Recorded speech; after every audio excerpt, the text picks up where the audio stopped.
Hello everyone, सभी दोस्तों को नमस्कार। आप सभी दोस्तों का अपने YouTube channel the knowledge success में स्वागत है। चैनल को सब्सक्राइब करें और बेल आइकन को दबाएं। जिंदगी में हार तब नहीं होती जब आप हार मानते हैं। हार तो तब होती है जब आप हार मान लेते हैं। दोस्तों, आज के करंट अफेयर्स के साथ हमारा विशेष टॉपिक है जिसका नाम है भारत में दूरसंचार नियंत्रण। दोस्तों, तो आज का हमारा पहला प्रश्न है, नीति आयोग की गवर्निंग काउंसिल की बैठक की अध्यक्षता कौन करता है?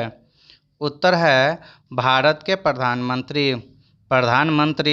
नरेंद्र मोदी ने नई दिल्ली में नीति आयोग की 7वीं गवर्निंग काउंसिल की बैठक की अध्यक्षता की। प्रधानमंत्री इस थिंक टैंक के पदेन अध्यक्ष हैं। इस बैठक का उद्देश्य केंद्र और राज्यों व केंद्र शासित प्रदेशों के बीच सहयोग की दिशा में तालमेल बनाना है। मुख्यमंत्रियों और उपराज्यपालों ने फसल विविधीकरण और तिलहन, दलहन और कृषि वस्तुओं में आत्मनिर्भरता प्राप्त करने, राष्ट्रीय शिक्षा नीति के कार्यान्वयन और शहरी शासन सहित 4 एजेंडा मदों पर अपने राज्यों से सर्वोत्तम प्रथाओं को प्रस्तुत किया। अगला क्वेश्चन है, किस राज्य ने डेलॉयट इंडिया को अपना सलाहकार नियुक्त किया है? उत्तर है उत्तर प्रदेश। उत्तर प्रदेश सरकार ने डेलॉयट इंडिया के साथ एक समझौता ज्ञापन पर हस्ताक्षर किए हैं।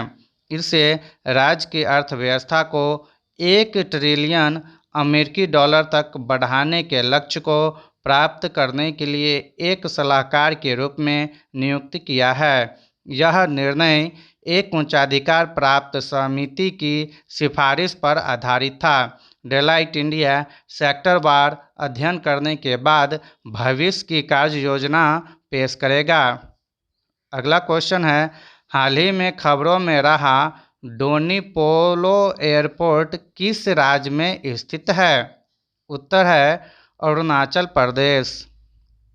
अरुणाचल प्रदेश सरकार ने अपने तीसरे हवाई अड्डे को डोनीपोलो हवाई अड्डे का नाम दिया है, जो ईटानगर में निर्माणाधीन है। यह राजधानी शहर का एकमात्र हवाई अड्डा है और पासीघाट और तेजू हवाई अड्डों के बाद राज्य में तीसरा है।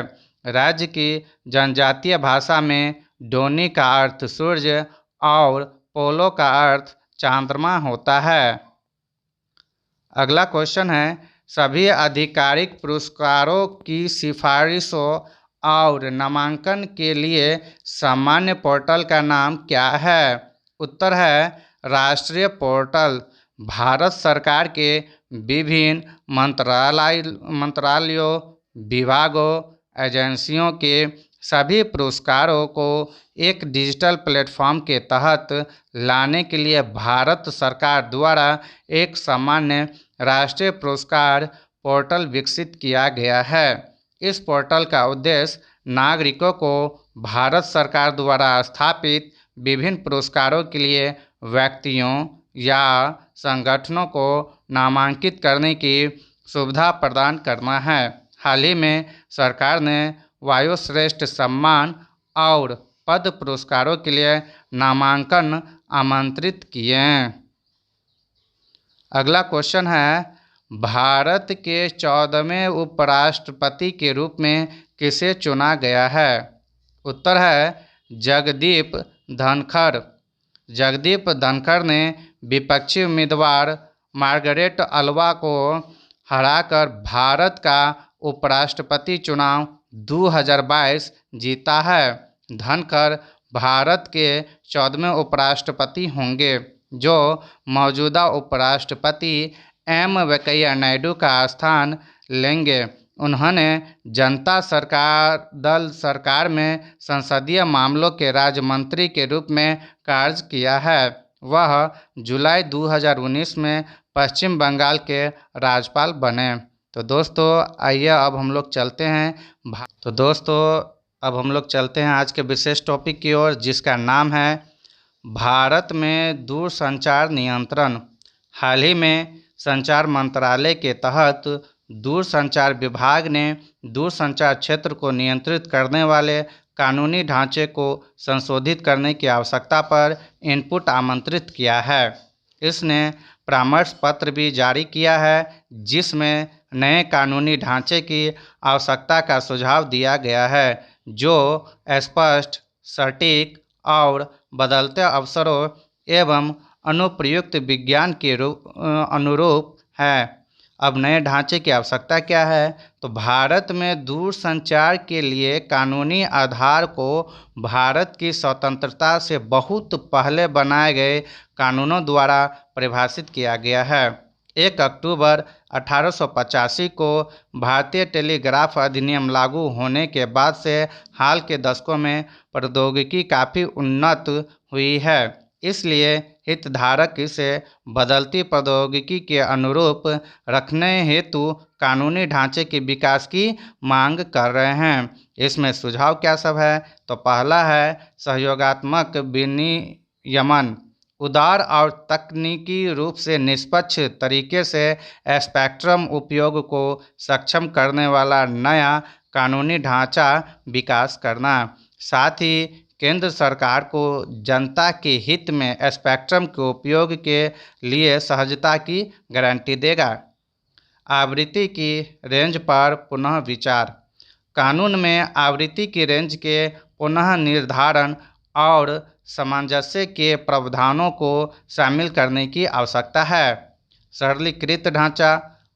आगे विलय, विघटन और अधिग्रहण या विभिन्न प्रकार के पुनर्गठन के लिए ढांचे को सरल बनाना। सेवा की निरंतरता और सार्वजनिक हितों की रक्षा के बीच एक महत्वपूर्ण संतुलन बनाना। सुरक्षा बढ़ाना। सार्वजनिक आपात स्थिति एवं सार्वजनिक सुरक्षा की शर्तों को संबोधित करने तथा राष्ट्रव्यापी सुरक्षा प्रयासों के बीच समन्वय हेतु प्रावधान होना चाहिए। अगला है सेवा की निरंतरता। दूरसंचार क्षेत्र में दिवाला संबंधी मुद्दों के मामले में सेवा की निरंतरता पर ध्यान केंद्रित किया जाना चाहिए। जब तक सेवाएं प्रदान करना जारी रहता है तथा दूरसंचार लाइसेंस या स्पेक्ट्रम के उपयोग के लिए देय राशि के भुगतान में कोई चूक नहीं होती है, तब तक लाइसेंस के निलंबन की कार्यवाही नहीं होनी चाहिए। भारत में दूरसंचार क्षेत्र की वर्तमान स्थिति क्या है? तो दूरसंचार उद्योग को निम्नलिखित उप क्षेत्रों में विभाजित किया गया है। इंफ्रास्ट्रक्चर, उपकरण, mobile virtual network operators, white space spectrum, 5G, telephone सेवा प्रदाता और ब्रॉडबैंड। भारत में दूरसंचार उद्योग अप्रैल 2022 तक 1.17 बिलियन ग्राहक, वायरलेस और वायरलाइन ग्राहक दोनों आधार के साथ दुनिया में दूसरा सबसे बड़ा बाजार है। ग्रामीण बाजार का टेली घनत्व एक क्षेत्र में रहने वाले प्रत्येक 100 व्यक्तियों के लिए टेलीफोन कनेक्शन की संख्या 58.16% है, जबकि शहरी बाजार का टेली घनत्व 134.70% है। FDI प्रवाह के मामले में दूरसंचार क्षेत्र तीसरी सबसे बड़ा क्षेत्र है, जो कुल FDI प्रवाह में 7% योगदान देता है और प्रत्यक्ष रूप से 2.2 मिलियन रोजगार तथा अप्रत्यक्ष रूप से 1.8 मिलियन नौकरियों में योगदान देता है। 2014 और 2021 के बीच दूरसंचार क्षेत्र में FDI प्रवाह 2002 से 2014 के दौरान $8.32 मिलियन से 150% बढ़कर $20.72 बिलियन हो गया है। मुद्दे क्या है? तब प्रति उपयोगकर्ता और औसत राजस्व में गिरावट। ARPU में गिरावट स्थिर रूप से तीव्र है, जो घटते मुनाफे और कुछ मामलों में गंभीर नुकसान के साथ भारतीय दूरसंचार उद्योग को राजस्व बढ़ाने के एकमात्र तरीके के रूप में समेकन के लिए प्रेरित कर रही है। अर्ध ग्रामीण और ग्रामीण क्षेत्रों में दूरसंचार अवसंरचना की कमी। सेवा प्रदाताओं को अर्ध ग्रामीण और ग्रामीण क्षेत्रों में प्रवेश करने के लिए भारी मात्रा में प्रारंभिक निश्चित लागत को वहन करना पड़ता है। अगला है प्रतिस्पर्धा के कारण मार्जिन पर दबाव। रिलायंस जियो के प्रवेश के बाद प्रतिस्पर्धा तेज होने के साथ अन्य दूरसंचार कंपनियां वॉइस कॉल और डेटा ग्राहकों के लिए अधिक महत्वपूर्ण दोनों के लिए टैरिफ दरों में भारी गिरावट महसूस कर रही है। अब सरकार की पहल क्या है? तो सूचना प्रौद्योगिकी विभाग राष्ट्रीय ई-गवर्नेंस योजना के अनुसार पूर्व भारत में 1 मिलियन से अधिक इंटरनेट सक्षम सामान्य सेवा केंद्र स्थापित करने का लक्ष्य है। टेलीकॉम सेक्टर में FDI की सीमा 74% से बढ़ाकर 100% कर दी गई है, जिसमें से 49% स्वचालित मार्ग के माध्यम से, जबकि शेष विदेशी निवेश सुविधा पोर्टल अनुमोदन मार्ग के माध्यम से किया जाएगा। डार्क फाइबर, इलेक्ट्रॉनिक मेल और वॉइस मेल की पेशकश करने वाले आधारभूत संरचना प्रदाताओं के लिए 100% तक की FDI की अनुमति है।